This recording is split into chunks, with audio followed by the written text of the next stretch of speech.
Hello, good evening. Welcome to North West Tonight with Roger Johnson. Thank you for joining us on this warm evening. Our top story. A useful new policing tool or Big Brother? Greater Manchester Police are to start using facial recognition technology. GMP will get 2 vans as it's used more widely across England. Also tonight, on the buses, if you're lucky, we'll look at the impact of declining public transport on isolated rural communities. An exhibition on the expedition charting Chris Bonington's 1975 Everest trip, which put the first Britons on the summit. It's that view, that extraordinary view, and that is the thing that you'll always remember. A Manchester mine clearance charity celebrates as it receives the world's largest humanitarian award with a cheque for over £2 million. Hello, kid. Here's that piece of furniture of yours again. Still in one piece. Ahead of the VJ Day anniversary, families see the messages their loved ones sent from the Far East 80 years ago. And as we tip over those heatwave thresholds for the 3rd consecutive day, we are officially in the 4th heatwave of the summer. Join me at the end of the programme, live from Media City outside in Salford, to find out what that means for our weather for the next few days.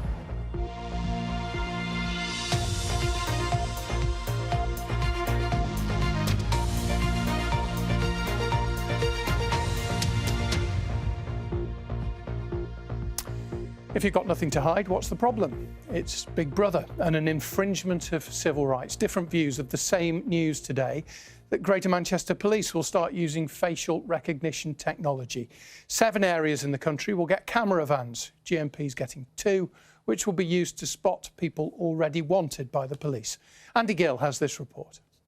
Until now, facial recognition vans have been deployed only in London, Essex and South Wales. But in the next few weeks, Greater Manchester Police will be getting 2 of the vehicles. They're fitted with cameras that scan people's faces and check them against a list of wanted people. Greater Manchester's Deputy Mayor for Public Safety welcomes the news. I think they will be very helpful, and we can look at other forces, the Met, South Wales Police, who are using them already and are certainly able to point to good results. I also think there's an important point about reassurance to the public. So think about where we might deploy these vans at very busy events where perhaps there are thousands of people out and about, and the public want to be reassured that they're being kept safe by the police at those incidents. In a statement, Greater Manchester Police said they'll only use live facial recognition technology where there's a strict policing purpose to do so, and it'll be deployed alongside traditional policing methods. We're told that when the cameras pick up someone whose face is not on the watch list, then that data is deleted almost immediately. But that hasn't stopped some civil rights groups being concerned about this technology. The campaign group Big Brother Watch said the expansion of the technology was alarming. It's really, really concerning that the government have chosen this point to invest millions of taxpayers' money in a really inefficient, dangerous and Orwellian mass surveillance technology without any proper legal framework. And groups like Big Brother Watch have wider concerns about this technology. It's launched a legal challenge to the supermarket Asda's use of it in 5 stores across Greater Manchester. So what do the public think of its use by police? I think that should have been done as soon as they discovered they could do that. If you're looking for somebody specifically, you'll find them quicker, really, isn't it? But then is there kind of privacy issues as well? Isn't it a bit of a slippery slope? So once you start doing that, aren't we all under scrutiny? GMP say no decision on where its vans will be deployed has been made yet, and it'll tell the public about any planned deployments. Andy Gill, BBC North West Tonight, Manchester.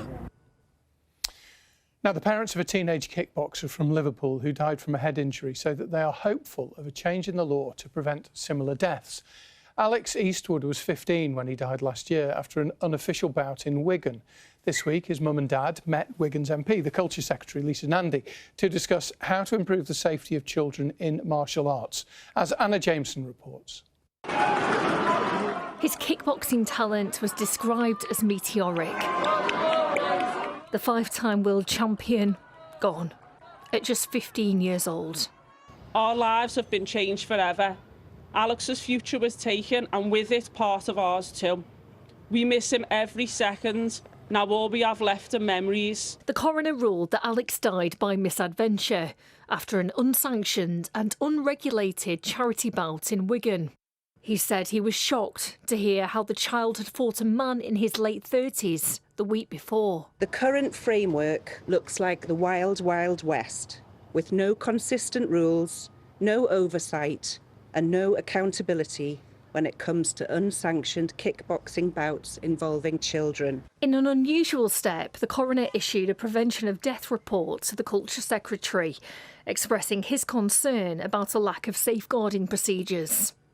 Last week, the Wigan MP met the family. She listened to Alex's story, so I think she was quite shocked by the revelations of the prevention of future deaths that she received, with the lack of safeguarding involved with children participating in the sport, and that's where we're up to at the moment, is trying to make a better change for people involved in the sport. Last month, Alex's death was raised in Parliament. In a statement, the Culture Secretary says clearly more must be done to safeguard children across combat sports. She goes on to say her department is exploring ways to improve the safety and welfare of children in martial arts, including tasking Sport England to work with the Martial Arts Safeguarding Group and other relevant combat sports stakeholders on this vital issue. No one asked any questions. We just assumed that, well, they run a gym, so the right protocols are met. And that's probably one of my biggest regrets, that I never asked. The family are now determined to make sure no other child has the same outcome as theirs. We just want to make sure that all these organisations are ticking the correct boxes before they put the fights on. That's all they need to do. They've got to adhere to rules and regulations with children participating in a combat sport. Would you call it Alex's law? 1,000,000%. 1,000,000%, that's what I'd call it. But he was that type of person that he would have helped anybody. A lasting legacy was protecting other people. Will be perfect tribute to him, because that's what he was a protector. Anna Jameson, BBC North West Tonight in Liverpool. And the man who planned the Manchester Arena attack has been charged with 3 counts of attempted murder after 4 prison officers were attacked. Hashim Abedi is also accused of assault and possession of a knife or offensive weapons following an incident at Franklin Prison in Durham in April. Abedi, who's serving at least 55 years in prison, will appear in court next month. Flowers have been left at Witton Country Park in Blackburn after a woman in her 30s died when she was struck by a branch falling from a tree. She was walking with a child at the time. The council's chopped down the beech tree. The parents of Alice Aguirre, one of the 3 girls killed in the Southport knife attack, have set up a charity in Alice's name. Alice's Wonder Dance will raise money to help community dance programmes for children because Alice loved to dance.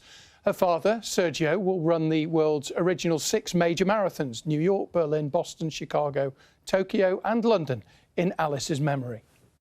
Every mile I running is for her and her name, I just think about her. So everything is not only the 6, if after the 6, I'm just thinking something bigger, everything I can do, I'm going to do. We wish him well. Now, this week, we're looking at the challenges facing people living in rural parts of the northwest. One of them, as we mentioned last night, is transport. And that's been highlighted by an MP's report today calling for more money for local buses. Rural areas are said to have significantly less funding for public transport than towns and cities. In fact, 1 in 5 rural bus routes has vanished over the last 5 years. And the charity, the Campaign for the Protection of Rural England, told the Commons Committee that 56% of small towns are now a transport desert. There's a big disparity as well in bus funding. For example, in Portsmouth, down in Hampshire, the local council there received £252 per person for bus improvements. But just take a look in Cumbria, it's £27, in Cheshire East just £23.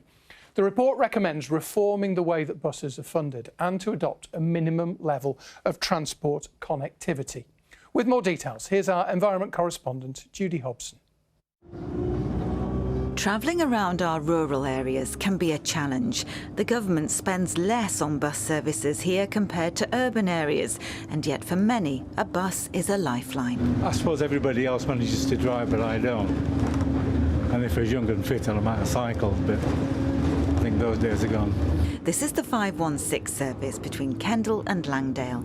For months it's only been operating during the week, but now Westmoreland and Furness Council has stepped in to fund a weekend service. Quite a while ago we'd have walked a lot further, but the bus makes now this sort of visits possible. So if they didn't have this bus service to Langdale, what would you have done? We may have either gone somewhere else or possibly sort of driven down. A lack of public transport has a serious impact on the quality of life and economic health of rural communities, and young people are especially disadvantaged. You know, some buses are quite, unreliable. I feel sorry for youngsters because what do they do if they can't afford a car? How do they get to work? The local council says improving bus services is a priority across the county. School leaving age in effect has been raised from 16 to 18. Homeschool transport still stops at age 16, so it's down to, for example, the colleges like Kendal College to put on services to get youngsters to go there. And when it comes to work, very often what they're doing is they're waiting for a driving test to come available so that they can get a little run around, and they end up yet another road user in yet another car. The government has now made money available for councils to reinstate some bus routes. We used to have lots of bus services, but back in the days before deregulation in the 1980s. What we've got the opportunity to do now is to put some of those services back on the road. But rural isolation remains a major problem. This is the village of New Hutton near Kendal. It has a church, a village hall, even a campsite, but it doesn't have a bus stop. But if you can drive, you're okay. If you try to use public transport, it's really difficult. So we're in our 60s, and if for any reason we can't drive moving forward, that becomes a major worry. The owners of the campsite in the village say they are impacted by the lack of public transport. From my lovely neighbours who run it, the biggest issue is that motorhome owners and campervan owners, they like to go to a site and stay there, but use public transport from the site. So obviously that's difficult for them. And there's absolutely no way you could drive a motorhome into Kendal and try and park it. So I imagine that will put quite a few people off. Residents in many of our rural areas are campaigning for buses. In Greystoke in Cumbria, they finally have a limited bus service, the first in 14 years. We had old people that were having to sell their homes because they wanted to move closer to Penrith, which is only really 4 miles down the road. And we had young people that were very dependent on their parents for getting lifts to places. In a community like ours, most people live in communities of barely 1,000 houses. What happens with those people is that they are often in need of being able to get to the next nearest larger town to work, to shop, for the hospital, for the doctors, for the dentists, for school. And with the absence of reliable public transport, and normally we're talking about buses here, that going to these places become increasingly isolated, expensive to live. Government bus grants and the £3 fare cap is making a difference to residents in our rural areas. But those without cars still face many challenges. Judy Hobson, BBC North West Tonight. We heard from Tim Farron there, the MP up in Cumbria. We're also one of them anyway. And we'll hear more from Judy on our rural series next week. Now, when I was a teenager, one of my favourite books was a compilation of daring exploits, climbing, sailing and the like, by the great mountaineer Chris Bonington. I'm pretty sure it included an account of his own expedition back in 1975 to put the first British climbers on the summit of Everest. Well, today, Chris, who lives in the Lake District, was in Grasmere to open an exhibition marking its 50th anniversary, as Jonas Muller reports. The 1975 expedition to climb Mount Everest, and the first British group to do it by a route that had previously not been completed before. That's a huge beaming smile that I can see there. It was led by Sir Chris Bonington. That was just that moment of sheer absolute relief. It was when we'd actually come off the mountain. It was just sheer absolute joy. We've done it. And that was it. The trouble is there are odd bits of, bits of stuff all over the place. All over the ruddy place. Doug Scott and Dougal Haston reached the summit, and this exhibition in Grasmere includes photographs taken by the group. It's been a kind of treasure trove of memories, and as I look round at each picture, suddenly a vivid images come into my mind of those moments. Sir Chris Bonington explains how they almost took an easier option. They kept on at me and saying, look, Chris, can you imagine what it's going to be like if we're walking up the Western Combe and we see the southwest face there, and you know that we're not going to do it, and we're just going up the ordinary route. How would you feel? And right at the last minute, I kind of relented and said, OK, let's go for the southwest face. Sir Chris lives in Cumbria, as did Doug until his death in 2020. Doug really liked climbing unclimbed peaks. He didn't like to go up and down something that had been climbed several times. So, yes, it was a huge achievement because Everest is the highest mountain in the world, and it gave him a high profile. That included raising money for Community Action Nepal, that he founded to improve the standard of living in remote Himalayan communities. These items have never been together in this format before, and many of them are being shown to the public for the first time because most of them are in private family collections. In 1985, Sir Chris Bonington also reached the summit for the first time. When we finally I got to the top of the mountain, I didn't realise how important that was to me. But it's that view, that extraordinary view, and that is the thing that you'll always remember.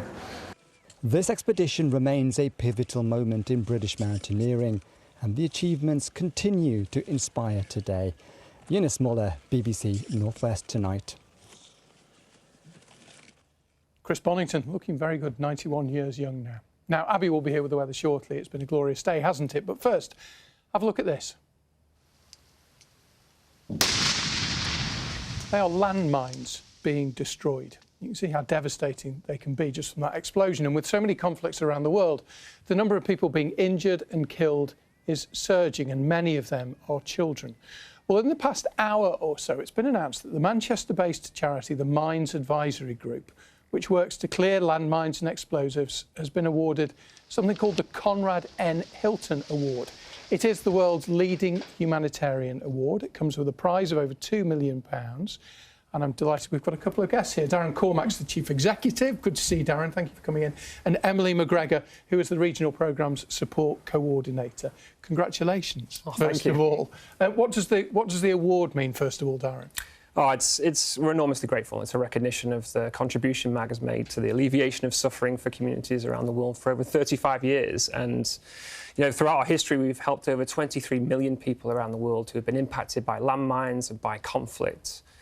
But it's also a recognition of, our staff, their contribution to clearance of the communities. The vast majority. You have 5,000 staff around the world. The vast majority of whom are from the communities we work. They're making safe land that they, as children, might not have been able to play safely in, but have gone on to be deminers and making a difference in their communities directly, making land safe for communities to go on and prosper, for schools to be built, for children to walk safely to school.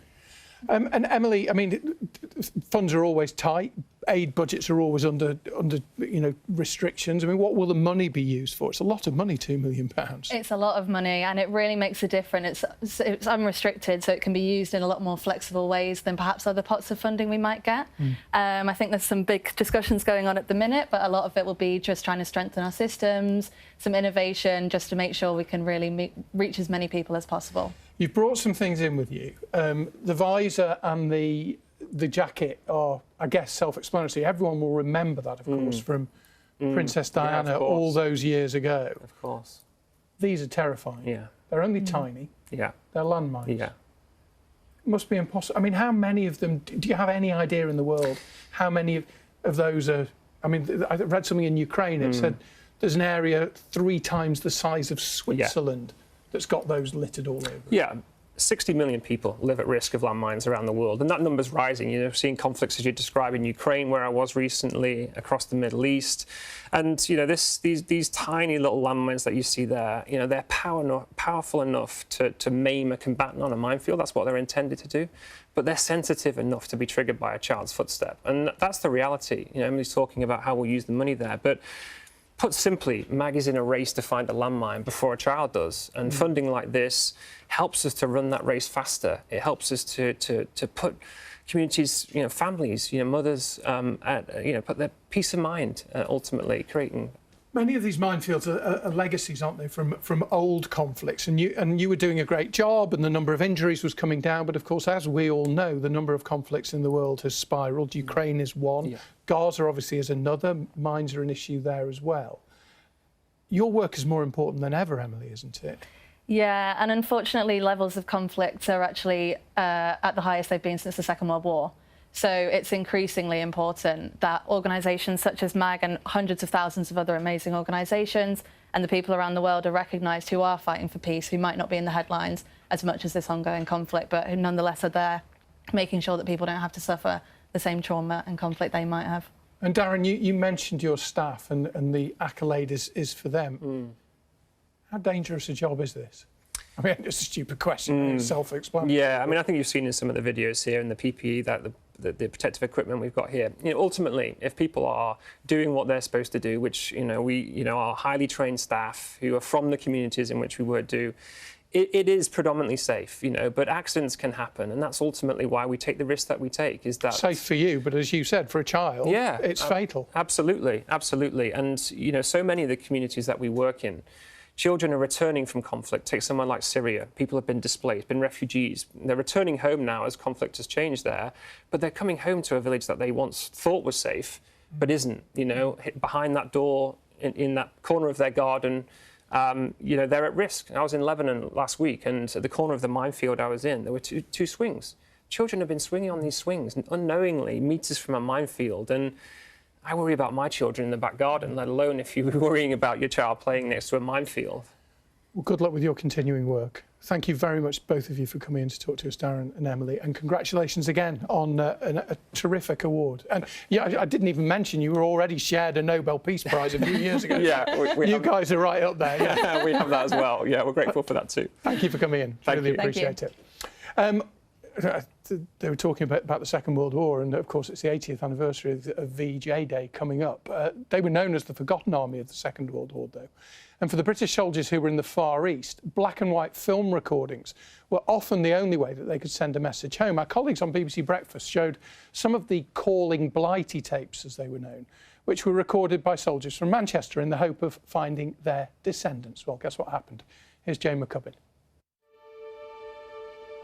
80 years ago, families gathered up and down the country in cinemas just like this to watch messages sent from loved ones fighting a war thousands of miles away in East Asia. Hello, Mary. Hello, Michael. I just want you to know, darling, that you're always in my thoughts. Hoping to see you soon. I'll miss your cooking, Mum. Keep smiling, darling. Brief love letters from sons, husbands, fathers who might not have seen their families for very many years. Hello, Hilda, kid. Here's that piece of furniture of yours again. Still in one piece. So this is my Uncle Ernest. And when we showed the Calling Blighty films on the BBC 2 weeks ago, these families got in touch. My dad, Harry. Because they then discovered their loved ones in the archive. Yeah, this is me granddad, John. So today we've come together to watch messages which still have a profound impact. That's his medal. This is his war medal. Just gather around, boys, and we'll bring the mic around too. Barry was told his granddad had been in a wartime film, but it was one the family had never seen. So when he watched BBC News, he discovered exactly where to find it. Oh, Gladys, how are you? And the children? Expect Jean will be leaving school soon. Oh, he's quite an emotional person, and he shouted down at me, I found it! Well, how's John? You'll see. There was Grandad John. You're thinking 80 years on, and you're seeing your granddad. It's amazing, isn't it? Absolutely amazing. The mail's coming through all right, Gladys. The fact that they're all stood there upright when they just could be dead the next day. You just don't know. No need to worry, everything's all right. 2 weeks ago when we'd shown this clip, Leanne was watching. Hello, Mum, Dad, everything's okay, I hear.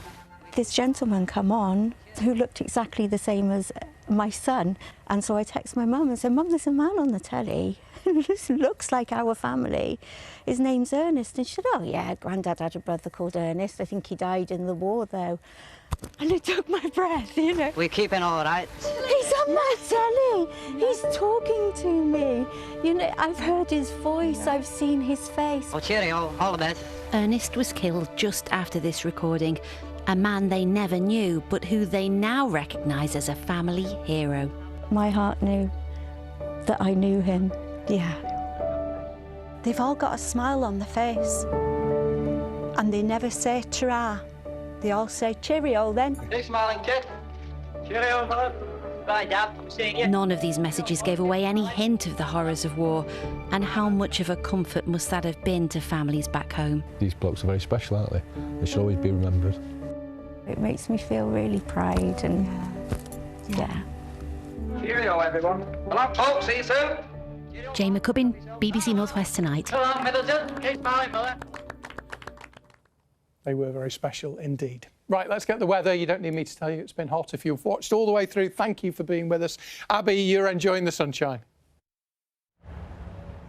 Yes, certainly am. What's left of it anyway. It's turning quite hazy now, but yes, all 4 nations today have reached that heat wave threshold of 3 consecutive days reaching a certain temperature. And it is going to feel a little bit cooler over the next few days, but still those temperatures above average. So let's have a quick look at the headline for tomorrow. There will be a little bit more cloud around. It's not going to be quite as hot, but still those temperatures above average for the next few days. We've got a little area of low pressure sat across Scotland. That's what's bringing the risk, I think, of a little bit more cloud and 1 or 2 showers over the next few days, but it soon pulls away, meaning that by the weekend high pressure is back in charge of things, and that will keep our weather dry and settled, plenty of sunshine and the temperatures creeping back up over the weekend.